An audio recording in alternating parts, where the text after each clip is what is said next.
Is something that is circulating in the publishing. Meghan had been calling Penguin Random House repeatedly. The rapid rise of powerful artificial intelligence. King Charles was a big hit at the Commonwealth Games this year, arriving alongside Queen Camilla at Glasgow's Hydro for the opening ceremony inside Doctor Who's famous TARDIS. Given the rip-roaring success of his appearance at the sporting event, it's understandable that his son, Prince Harry, would like the king to appear at the Invictus Games in Birmingham next year. King Charles III and Queen Camilla during the opening ceremony ahead of the Glasgow 2026 Commonwealth Games. Prince Harry is patron and founder of the Invictus Games and is heavily invested in their success. The Daily Mail states that it would mean the world to the Duke for his father to be by his side, with the paper reporting that Prince Harry wants the king to attend either the opening or closing ceremony, as well as some of the sporting events during the Games. A source described the event as a big deal for the Duke of Sussex, explaining that he is determined to make the Birmingham Games the best to date and would love the support of his father. This fresh hope comes after Prince Harry and King Charles met up during the former's visit to the UK this summer, which saw Prince Harry travel to King Charles' Gloucestershire home, Highgrove House. While he was there, he was hosted by the monarch and Queen Camilla and was joined by Meghan, Prince Archie and Princess Lilibet. They reportedly spent over an hour together, an improvement on their last meeting, which saw Prince Harry visit Clarence House for tea with his father. Leaving after less than an hour prior to this rendezvous, the Duke last saw his father for a 45-minute meeting at Clarence House in February 2024. After he made a transatlantic dash from his Californian home to the UK to see his father following his cancer diagnosis, the Duke of Sussex has spoken openly and publicly about his hopes to reunite with his family. Most notably in a BBC interview in May 2025, the father of two spoke of his hopes to reconcile with the family, sharing, "I would love reconciliation with my family. There's no point in continuing to fight anymore, life is precious. I don't know how much longer my father has, he won't speak to me because of this security stuff." However, he added that any reconciliation would be in his family's hands, adding, "If they don't want that, that's entirely up to them." Luckily for Prince Harry, the relationship does seem to be thawing, with positive steps being made each time he returns to the UK. Here's hoping His Royal Highness will be up for a visit to Birmingham next summer. There are moments in royal history when a single phone call can change everything. And if the reports coming out of London this week are accurate, we may be living through one of those moments right now.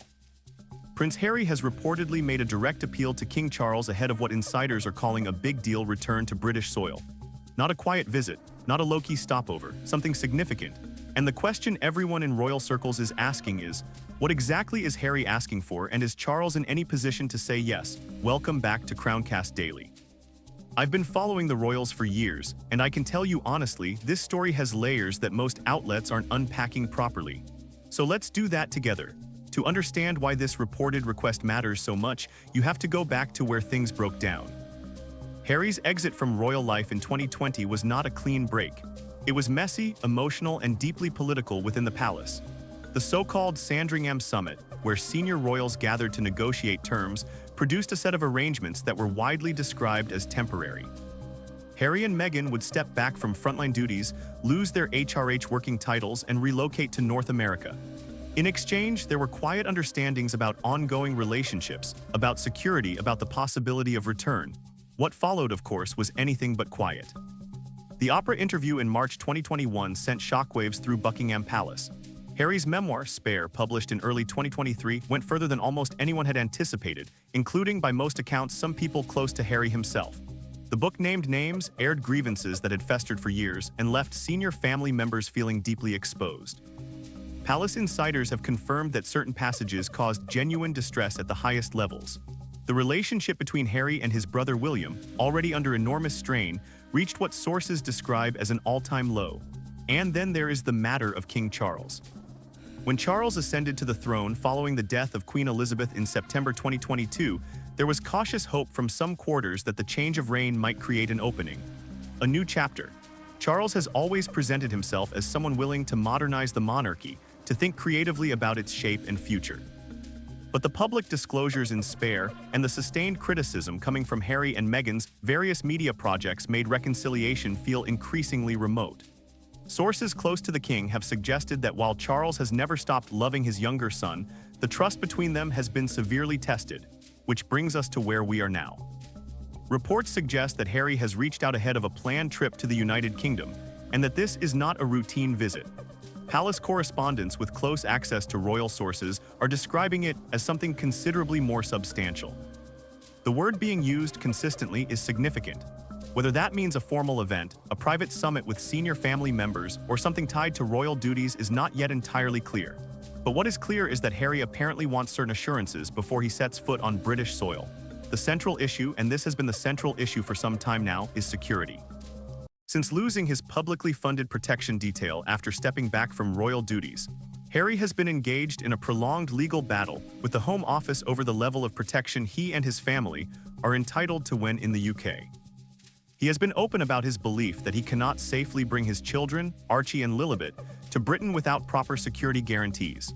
Reports suggest this remains a non-negotiable point for Harry, and that any visit of real significance would require clarity on this front. But sources indicate the request to King Charles goes beyond the security question. There are reportedly conversations conducted through intermediaries about the broader shape of Harry's relationship with the institution. Not a full return to royal duties. That ship, most palace observers agree, has sailed. But some acknowledgement, some framework that allows Harry to maintain a meaningful connection to his family and his homeland without the ongoing hostility that has characterized the past several years. Whether Charles has the appetite, or indeed the political capital within his own household, to offer that is another matter entirely. Here is where the drama really sharpens. Because King Charles is not operating in a vacuum. He is a monarch who has had to be extraordinarily careful about public perception and internal palace dynamics. William and Catherine, now firmly established as the Prince and Princess of Wales, carry enormous weight within the institution. And it is no secret that William's feelings about his brother remain, in the words of those close to the situation, deeply complicated. Any concession made to Harry, any gesture of reconciliation, has to be managed in a way that does not destabilize the relationship between Charles and his heir. That is a genuinely difficult tightrope. Palace insiders have revealed that there is not unanimity within royal circles about how to handle Harry's outreach. Some advisors believe engagement is the only sensible path, that a prolonged and visible estrangement ultimately damages the monarchy more than it damages Harry. Others take a harder line, arguing that any visible rapprochement before Harry has made more substantial gestures of his own would send entirely the wrong message about consequences and accountability. It is, by all accounts, a live debate, and then came the moment that shifted the entire conversation. Reports broke this past week that Harry has been in direct communication with King Charles in the lead-up to this proposed visit, and that the nature of those communications signals something different from the cautious, arm's-length diplomacy that has defined their relationship for the past 2 years. According to accounts from those with knowledge of the situation, Harry has been clear about what he needs, and Charles has been listening. Whether Charles has responded definitively is not yet confirmed, but the fact that the dialogue is reportedly open and direct rather than filtered through layers of palace protocol is itself significant. People who track this family closely are reading that as a meaningful shift. The reaction within royal circles has been intense. Some of those close to William have reportedly expressed unease, though how that unease has been communicated upward through the family structure is not entirely clear from current reporting. There is a sense, sources suggest, that certain members of the household feel events are moving faster than they would like, that a visit described as a big deal raises questions that have not yet been fully resolved. What does Harry's presence signal publicly? How does the press manage it? How do William and Catherine navigate any shared space or occasion? These are not abstract concerns. They are logistical and emotional realities that the palace has to plan around.